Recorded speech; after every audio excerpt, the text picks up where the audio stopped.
చంద్రబాబు తీరుపై తెలుగుదేశం పార్టీలో ఇప్పుడు బగ్గుమంటున్నాయి విభేదాలు. తాజాగా పుట్టపర్తి టికెట్ ఆశించి భంగపడ్డ నిమ్మల కిష్టప్ప తెలుగుదేశం పార్టీకి గుడ్ బై చెప్పే ఆలోచన చేస్తున్నట్టు తెలుస్తుంది.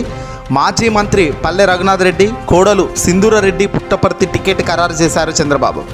చంద్రబాబు చేనేతలకు అన్యాయం చేశారని మాజీ మంత్రి నిమ్మల కిష్టప్ప ఆగ్రహం వ్యక్తం చేస్తున్నారు.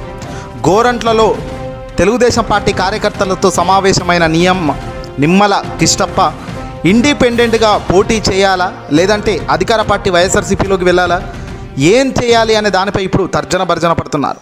చంద్రబాబు నాయుడుతో మాత్రం తాడో పేడో తేల్చుకుంటానంటూ నిమ్మల కిష్టప్ప సంచలన వ్యాఖ్యలు చేస్తున్నారు. ఒకసారి విజువల్స్ అయితే మనం చూద్దాం.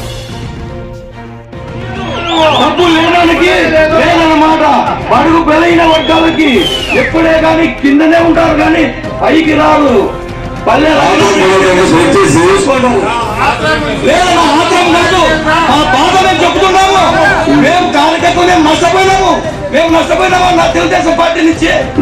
మీకు అధికారం ఉంది, సస్పెండ్ చేయలేకుంటే ఇంట్లో కూర్చుంటాం. ఇండిపెండెంట్ గా ఏంటి మీరు 2019లో కూడా ఇట్లానే చెప్పి మేము తల ఉంచుకొని మనం పనిచేసాము. ఇప్పుడు చాలా బాధపడుతున్నాము. 2024లో కూడా ఇట్లా చేస్తే మేము ఎక్కడ పోవాలన్నా? మీ మాట వింటూ మేమేమైపోవాలో చెప్పండి. మిమ్మల్ని నమ్ముకున్న వాళ్ళు మేము నష్టపోవాలా? ఏం కావాలా? పార్టీ అని చెప్పి మేమేమైపోయాం చెప్పండి అన్న. మీరేను పార్టీ సిద్ధాంతాలు అని చెప్పేసి మీరు ఇట్లే మాకు చంద్రబాబు నాయుడు ఎందుకు చేస్తారు, నారాయణ చేస్తారు అని చెప్పేసి బీసీలకి టికెట్ ఇస్తామని చెప్పేసి రాత్రి ఏమైందన్నా? ఈ బీసీలు ఏమైపోయారు? టికెట్ ఇవ్వకుండా అనౌన్స్మెంట్ ఏం చేశారు చెప్పండి. మన నిరూపణ చూపిద్దాం. మీరు నామినేషన్ చేస్తే ఇండిపెండెంట్ గా మేము విన్నాళ్ళు